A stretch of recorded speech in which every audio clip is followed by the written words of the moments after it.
दोस्तों, सावन 2024 का पवित्र महीना चल रहा है और कैलाश पर्वत के शांत और दिव्य वातावरण में भगवान भोलेनाथ और माता पार्वती बैठे हुए थे। चारों ओर हिमालय की ऊंची चोटियां और बर्फीली हवा का स्पर्श उन्हें और भी अधिक दिव्य बना रहा था। तब माता पार्वती ने भगवान भोलेनाथ से एक प्रश्न पूछा। हे प्रभु, मैंने सुना है श्रावण सोमवार के व्रत का महत्व सभी व्रतों से बढ़कर है। यह व्रत क्यों किया जाता है? इस व्रत को करने से कौन सा फल मनुष्य को मिलता है? तथा हे प्रभु, इस व्रत को किसे करना चाहिए और किसे नहीं? इस व्रत के क्या नियम है? कृपया आप मुझे विस्तार से बताइए। भगवान भोलेनाथ ने मुस्कुराते हुए उत्तर दिया। हे पार्वती जी, श्रावण सोमवार का व्रत प्रत्येक मनुष्य को करना चाहिए। यह व्रत हर विवाहित स्त्री और अविवाहित युवतियों के लिए अत्यंत महत्वपूर्ण है। इस व्रत को करने से सभी प्रकार की मनोकामनाएं पूर्ण होती हैं। जो भी इस व्रत को करता है, उस पर मेरी कृपा दृष्टि सदैव बनी रहती है। इस व्रत को करने वाले के सभी पापों का नाश होता है और उसे मोक्ष की प्राप्ति होती है। किंतु इस व्रत को करते समय नियमों का पालन करना अनिवार्य है। हे देवी, इस व्रत के नियम बताने से पूर्व मैं तुम्हें एक प्राचीन इतिहास सुनाता हूं। जो भी मनुष्य इस कथा का श्रवण करता है, उसके कोटि कोटि पाप नष्ट हो जाते हैं। उसे अनेक जन्मों तक श्रावण मास का व्रत करने का पुण्य इसी जन्म में प्राप्त हो जाता है। इसीलिए हे पार्वती जी, तुम इस कथा को ध्यान से सुनो। इस कथा को सुनने के बाद तुम्हें तुम्हारे सभी प्रश्नों के उत्तर मिल जाएंगे। देवी पार्वती कहती हैं, हे प्रभु, आपके मुख से इस कथा का श्रवण करना बड़े सौभाग्य की बात है।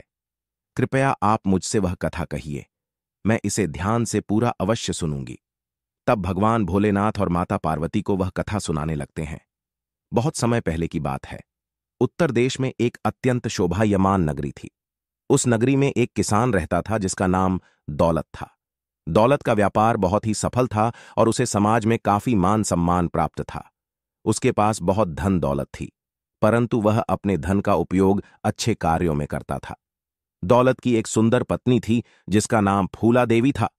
फूला देवी एक पतिव्रता स्त्री थी और अपने पति की बहुत सेवा करती थी। वह हमेशा भगवान भोलेनाथ की आराधना में लीन रहती थी और उनके आशीर्वाद की कामना करती थी। दौलत और फूला देवी दोनों ही भगवान भोलेनाथ के बड़े भक्त थे और वे नित्य भगवान भोलेनाथ की आराधना किया करते थे। फिर जब श्रावण का महीना शुरू होने वाला होता है, तो फूला देवी ने एक दिन अपने पति से कहा, हे स्वामी, मैं श्रावण सोमवार का व्रत करने की सोच रही हूं।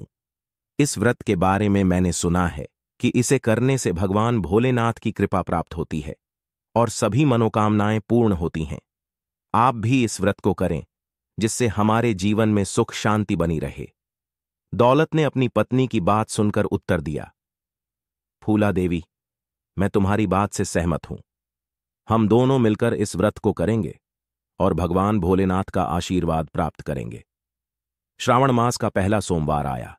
सुमन ने पूरे विधि विधान से व्रत रखा। उसने सुबह स्नान करके भगवान भोलेनाथ की पूजा की। दौलत ने भी व्रत रखा और भगवान भोलेनाथ की आराधना की। इस प्रकार से फूला देवी और दौलत प्रत्येक श्रावण सोमवार के दिन भगवान शिव की पूजा आराधना किया करते और उपवास रखते थे। किंतु एक दिन उन दोनों से बड़ी भूल हुई। श्रावण महीने के एक सोमवार के दिन सुबह के समय फूला देवी का पति काम से अत्यंत व्याकुल हुआ जा रहा था। उसने अपनी काम इच्छा को पूर्ण करने के लिए सोमवार के दिन सुबह ही अपनी पत्नी के साथ संबंध स्थापित किया। यह बात उसे ज्ञात नहीं थी कि श्रावण सोमवार के व्रत के दिन ऐसा करना व्रत को भंग करने के समान होता है। जब दौलत ने श्रावण सोमवार के दिन फूला देवी के साथ संबंध बनाया, तो उसी क्षण उसका व्रत टूट गया और उसे महापाप लगा। फिर दूसरे दिन दौलत ने अपने व्यापार के सिलसिले में एक योजना बनाई। वह व्यापार करने के लिए विदेश जाना चाहता था। दौलत ने विदेश जाने के लिए नदी के मार्ग से जाने का निश्चय किया। इसीलिए अपने सेवकों से कहा, हे सेवकों, हमें व्यापार के लिए दूसरे देश जाना है, इसीलिए तुम नाव लेकर आओ। फिर जब दौलत अपने व्यापार के लिए जाने लगा, तब फूला देवी ने उससे कहा, हे स्वामी, आप सुरक्षित जाइए और जल्दी लौटकर वापस आइए। मैं आपका इंतजार करूंगी। तब दौलत कहते हैं, हे फूला देवी, तुम चिंता मत करो, मैं विदेश में चीजें बेचकर जल्दी से लौटकर आ जाऊंगा। फिर दौलत नौका में बैठकर नदी के रास्ते से विदेश जाने के लिए निकला। बहुत समय तक सफर करने के बाद अचानक से नदी में एक भयंकर तूफान आ गया। यात्रा के दौरान उसकी नाव एक भयंकर तूफान में फंस गई। उनकी नाव भयानक बवंडर में फंसकर डूबने लगी। नाव में फंसे सभी लोग जोर जोर से चीखने चिल्लाने लगे और फिर कुछ समय बाद वह नाव उन सभी के साथ नदी में डूब गई। इधर जब उसके पति की नाव डूबने का समाचार सुमन को मिला तो वह बहुत दुखी हो गई और जोर जोर से रोने लगी। फूला देवी की सास भी बहुत दुख से शोक विलाप करने लगी। फूला देवी की सास ने क्रोध में आकर फूला देवी से कहा, अरे पापिनी, तेरे ही पाप के कारण आज मेरे बेटे की नाव डूब गई है। तूने अवश्य ही कोई महापाप किया होगा। तब फूला देवी कहती हैं, हे सासू मां, आप यह क्या कह रही हैं? मैंने कोई पाप नहीं किया है। मैं एक सच्ची पतिव्रता नारी हूं। मैंने कभी अपने पति के लिए अशुभ विचार नहीं किया। फूला देवी की सास कहती है, अरे तू बहुत भोली बन रही है। मैं सब जानती हूं। तेरी जैसी पापिनी स्त्रियों के पति जवानी में ही मर जाते हैं। तूने ही कोई ना कोई घोर पाप किया है, जिस कारण से तू विधवा हो गई है। अब तू इस घर में निवास नहीं कर सकती, इसीलिए शीघ्रता से इस घर को छोड़कर चली जा। फूला दे वी कहती है, हे सासू मां, अब मैं कहां जाऊं? मेरे पति के अलावा इस दुनिया में मेरा कोई नहीं है। कृपया आप मुझे घर से ना निकालिए। मुझे विश्वास है कि मेरे पति जीवित हैं और वे जरूर लौट कर आएंगे। फूला देवी की सास कहती है, अरे तू मेरे बेटे को खा गई और कह रही है कि मैं तुझे इस घर में रहने दूं। तू अब यहां से निकल और कहीं पर भी चली जा। चाहे तो जिस नदी में डूबकर तेरा पति मर गया है वहीं जाकर तू भी मर जा। इतना कहकर फूला देवी की सास ने उसे के मारकर घर से निकाल दिया। फूला घर से निकलकर चली जाती है। चलते चलते वह एक जंगल में पहुंच जाती है। उसी जंगल में एक विशाल काय वृक्ष होता है। उस वृक्ष के नीचे फूला को एक प्राचीन शिव मंदिर दिखाई पड़ता है। फूला उस मंदिर के पास जाती है तो देखती है उस स्थान पर कोई नहीं है। फूला शिवलिंग के पास जाती है और भगवान शिव से प्रार्थना करने लगती है, हे प्रभु, मुझसे ऐसी क्या भूल हो गई जिसका मुझे इतना बड़ा दंड मिल गया? हे भोलेनाथ, आप तो दया के सागर हैं, समस्त चराचर को माफ कर देते हैं। फिर मेरे द्वारा ऐसा क्या पाप हो गया जो क्षमा के योग्य नहीं था? हे प्रभु, कृपया मुझे मेरी भूल के लिए क्षमा करें और मेरे पति की रक्षा करें। फूला देवी वहीं बैठकर बहुत देर तक रोने लगती है, लेकिन भगवान शिव उसका जवाब नहीं देते हैं। तब फूला देवी सोचती हैं, यदि मेरे पति की मृत्यु के लिए मैं ही हूं तो मूवित अधिकार नहीं। पतिव्रता स्त्री उसके पति के साथ ही मर जाना चाहिए। फिर फूला अपने प्राण त्यागने के बारे में सोचने लगती है। वह भगवान शिव से कहती है, हे प्रभु, मेरे द्वारा जो भी पाप हुए हैं उसके लिए मुझे क्षमा करो। अब मैं अपने प्राण देने जा रही हूं। मैं उसी नदी में कूदकर अपने प्राण दे दूंगी जिसमें मेरे पति की नाव डूब गई है। ऐसा निश्चय करके सुमन उस नदी के पास पहुंच जाती है जिसमें उसके पति की नाव डूबी थी। ऊपर से भगवान भोलेनाथ यह सब कुछ देख रहे थे। जब फूला उसके किनारे पहुंच गई और उसमें कूदने लगी, तभी भगवान भोलेनाथ एक साधु का भेष धारण करके उस स्थान पर प्रकट होते हैं और फूला से कहते हैं, हे पुत्री, रुक जाओ, ये क्या अनर्थ कर रही हो? फूला देखती है एक साधु महाराज उसे रोकने का प्रयास कर रहे हैं। फूला कहती है, हे मुनिवर, मुझे ना रोकिए, मुझे जीवित रहने का कोई अधिकार नहीं है। मेरे पति इसी नदी में डूबकर परलोक जा चुके हैं, इसीलिए अब मैं उनके पीछे जा रही हूं। तब साधु मुनि कहते हैं, हे पुत्री, रुक जाओ, किसी भी मनुष्य को स्वयं के प्राण लेने का अधिकार नहीं है। यह महापाप कहां गया है? यह बात सुनकर फूला कहती है, हे साधु जी, ना जाने मेरे द्वारा कौन सा पाप हो गया है जिस कारण से मेरे पति मुझे छोड़कर परलोक चले गए हैं। तब वे साधु कहते हैं, हे पुत्री, मैं तुम्हारे बारे में जानता हूं, इसीलिए तुम चिंता और शोक छोड़ दो। तुम्हारे साथ जो हुआ है उसका कारण तुम्हारे द्वारा किया गया पाप ही है। फूला कहती है, हे साधु महाराज, कृपया बताइए, मेरे द्वारा ऐसा कौन सा पाप हुआ है और उस पाप का प्रायश्चित मुझे कैसे करना चाहिए? वे साधु कहते हैं, हे पुत्री, तुमने और तुम्हारे पति ने श्रावण सोमवार के व्रत के दिन ही संबंध स्थापित किया है। यही कारण है कि तुम्हारा व्रत टूट गया है और इसका घोर पाप तुम्हें लगा है। साधु बात सुनकर फूला को अपनी भूल समझ में आ जाती है और वह साधु से कहने लगती है, हे साधु मुनि, आप सत्य कह रहे हैं।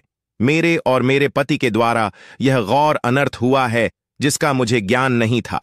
हे मुनिवर, कृपया अब मुझे बताइए, मैं इस पाप से मुक्त कैसे हो सकती हूं और मेरा मेरे पति से मिलन कैसे होगा। साधु रूपी भगवान भोलेनाथ कहते हैं, हे पुत्री, भगवान भोलेनाथ के सामने प्राण त्यागने का विचार तुम छोड़ दो। उन्होंने तुम्हारे लिए एक उपाय बताया है। यदि तुम इस उपाय को करती हो तो तुम्हारा पति तुम्हें वापस मिल जाएगा। भोलेनाथ कहती है, हे मुनिवर, कृपया शीघ्रता से बताइए, वह कौन सा उपाय है। मैं अपने पति को वापस पाने के लिए कुछ भी कर सकती हूं। तब वह साधु मुनि कहते हैं, हे पुत्री, यदि तुम अगले श्रावण सोमवार का व्रत विधिपूर्वक करोगी और ब्रह्मचर्य का पालन करोगी तो निश्चित ही तुम्हारा व्रत सफल हो जाएगा और भगवान भोलेनाथ की कृपा से तुम्हें तुम्हारा पति वापस मिल जाएगा। फूला देवी ने साधु मुनि के चरणों में गिरकर कहा, हे महाराज, मैं आपकी बात मानूंगी और अगले साल श्रावण सोमवार का व्रत करूंगी। साधु ने उसे आशीर्वाद दिया और कहा, तुम्हारा पति तुम्हें अवश्य वापस मिलेगा। भगवान भोलेनाथ की कृपा से सब कुछ ठीक हो जाएगा। फिर वे साधु उस स्थान से अंतर्ध्यान हो जाते हैं। उस साधु का अचानक से अदृश्य हुआ देखकर फूला देवी अचंभित हो जाती है।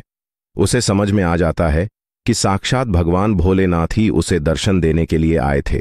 फूला देवी ने भगवान भोलेनाथ की बात मानी और शिव मंदिर में 1 साल तक रही। उसने ब्रह्मचर्य का पालन करते हुए व्रत किया और श्रावण मास के आने का इंतजार किया। उसने दिन रात भगवान भोलेनाथ की आराधना की और अपने पति की सुरक्षा के लिए प्रार्थना की। अगले साल श्रावण मास आया और सुमन ने विधिपूर्वक किया। उसने ब्रह्मचर्य का पालन करते हुए भगवान भोलेनाथ की पूजा की और अपनी मनोकामना पूरी होने की प्रार्थना की। व्रत के बाद भगवान भोलेनाथ प्रकट हुए और उसे दर्शन देकर कहा, हे पुत्री, तुम्हारी भक्ति और पूजा से मैं प्रसन्न हूं। तुम्हें जो भी वर चाहिए मांग लो, मैं तुम्हारी मनोकामना को अवश्य पूर्ण करूंगा। तब भोलेनाथ कहती है, हे प्रभु, मेरे ही पाप के कारण मेरे पति से वियोग हो गया है। कृपया मुझे मेरा पति लौटा दो। फिर भगवान भोलेनाथ कहते हैं, हे पुत्री, तुम्हें तुम्हारा पति अवश्य प्राप्त हो जाएगा। अब तुम शीघ्रता से नदी के पास जाओ, तुम्हारा पति तुम्हें नदी के पास ही मिलेगा। इतना कहकर भगवान भोलेनाथ अंतर्ध्यान हो जाते हैं। फूला देवी भगवान भोलेनाथ को प्रणाम करती है और दौड़ती हुई नदी के पास गई और देखा कि उसका पति दौलत नाव में बैठकर आ रहा है। अपने पति को जीवित देखकर फूला देवी बहुत प्रसन्न हुई। फिर दौलत नाव से किनारे पर आ गया और नाव से उतरकर उसने फूला देवी को देखते ही कहा, फूला देवी, भगवान भोलेनाथ ने हमारी रक्षा की है। मैं तुम्हारे पास वापस आ गया हूं। फूला अपने पति को देखकर बहुत प्रसन्न हुई और उसने भगवान भोलेनाथ का धन्यवाद किया। उसने कहा, प्रभु, आपकी कृपा से ही मेरे पति की जान बची है। मैं आपके प्रति सदैव कृतज्ञ रहूंगी। दौलत ने भी भगवान भोलेनाथ का आभार व्यक्त करते हुए कहा, हे भगवान, आपकी कृपा से ही मैं जीवित हूं। हम दोनों सदैव आपके व्रत का पालन करेंगे और आपकी आराधना करेंगे। इस प्रकार फूला के व्रत के फलस्वरूप उसके पति की जान बच गई और उनका जीवन सुखमय हो गया। यह कथा सुनकर देवी पार्वती ने भगवान भोलेनाथ को प्रणाम किया और श्रावण सोमवार व्रत की महिमा को समझा। इस कथा से यह सिद्ध होता है कि श्रावण सोमवार का व्रत अत्यंत महत्वपूर्ण है और इसे विधिपूर्वक करने से सभी प्रकार की मनोकामनाएं पूर्ण होती हैं। भगवान शिव ने कहा, हे पार्वती, श्रावण सोमवार का व्रत केवल स्त्रियां ही नहीं बल्कि पुरुष भी कर सकते हैं। यह व्रत सभी के लिए लाभकारी है।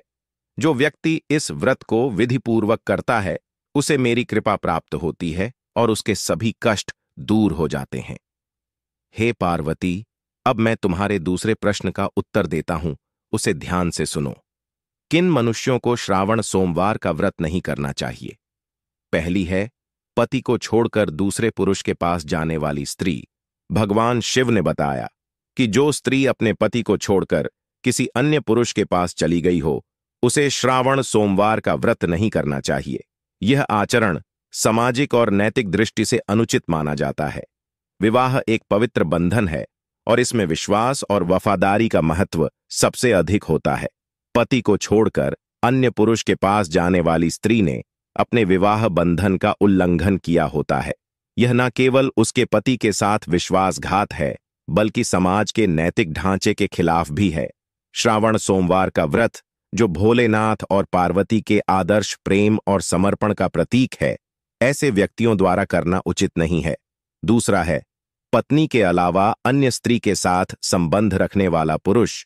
भोलेनाथ ने कहा कि जो पुरुष अपनी पत्नी के अलावा किसी अन्य स्त्री के साथ संबंध रखता है, उसे भी श्रावण सोमवार का व्रत नहीं करना चाहिए। यह आचरण भी विवाह बंधन के प्रति वफादारी का उल्लंघन है। विवाह में पति और पत्नी के बीच निष्ठा और विश्वास का बंधन होता है और इसे तोड़ना नैतिक रूप से गलत है।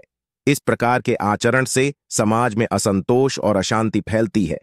शिव पार्वती का आदर्श संबंध हमें प्रेम, विश्वास और समर्पण की शिक्षा देता है, और इस व्रत का पालन केवल वह कर सकते हैं जो इन गुणों का पालन करते हैं।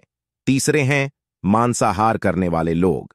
शिव जी ने मांसाहार करने वालों के बारे में भी स्पष्ट रूप से बताया कि उन्हें यह व्रत नहीं करना चाहिए। शिव जी पशुपतिनाथ हैं, जो सभी प्राणियों के रक्षक हैं। वे किसी भी प्राणी के प्राण लेने से क्रोधित हो जाते हैं। मांसाहार से प्राणियों की हत्या होती है और यह भगवान शिव के सिद्धांतों के विपरीत है। मांसाहार करने वाले लोग व्रत के पवित्र उद्देश्य को समझने और पालन करने में असमर्थ होते हैं। श्रावण सोमवार का व्रत आत्म संयम और शुद्धि का प्रतीक है, और इसका पालन वही कर सकते हैं जो अहिंसा और शांति के सिद्धांतों का पालन करते हैं। चौथी है पति का अपमान करने वाली स्त्री। शिवजी ने यह भी कहा कि जो स्त्री अपने पति का अपमान करती है और उसका सम्मान नहीं करती, उसे यह व्रत नहीं रखना चाहिए। विवाह में पति और पत्नी के बीच प्रेम और सम्मान का बंधन होता है। अपमान करने वाली स्त्री इस बंधन का उल्लंघन करती है और व्रत के पवित्र उद्देश्य को नष्ट कर देती है। यह व्रत पति पत्नी के बीच प्रेम और सम्मान को बढ़ाने के लिए होता है। अपमान करने वाली स्त्री न केवल अपने पति का बल्कि स्वयं का भी अपमान करती है। शिव जी के अनुसार ऐसे व्यक्तियों को श्रावण सोमवार का व्रत नहीं करना चाहिए, क्योंकि वे इसके मूल उद्देश्य को समझने और करने में असमर्थ होते हैं। पांचवी है कपट भाव और बुरा आचरण रखने वाली स्त्री। जो स्त्री मन में कपट भाव रखती हो और दूसरों के साथ बुरा आचरण करती हो, उसे भी श्रावण सोमवार का व्रत नहीं करना चाहिए। कपट और बुरे आचरण से यह व्रत अधूरा और निष्फल हो जाता है। व्रत का उद्देश्य आत्म संयम और आत्म शुद्धि है, और इसका पालन वही कर सकते हैं जिनका मन और आचरण शुद्ध और पवित्र हो। इस प्रकार भगवान शिव ने देवी पार्वती को श्रावण सोमवार व्रत की महिमा बताई, और यह कथा युगों युगों तक लोगों को प्रेरित करती रही। हर श्रावण मास में हजारों लोग इस व्रत को करते हैं और भगवान भोलेनाथ का आशीर्वाद प्राप्त करते हैं। तो दोस्तों, अगर आप पहली बार हमारी आवाज सुन रहे हैं तो हमें सब्सक्राइब जरूर करें। हर हर महादेव।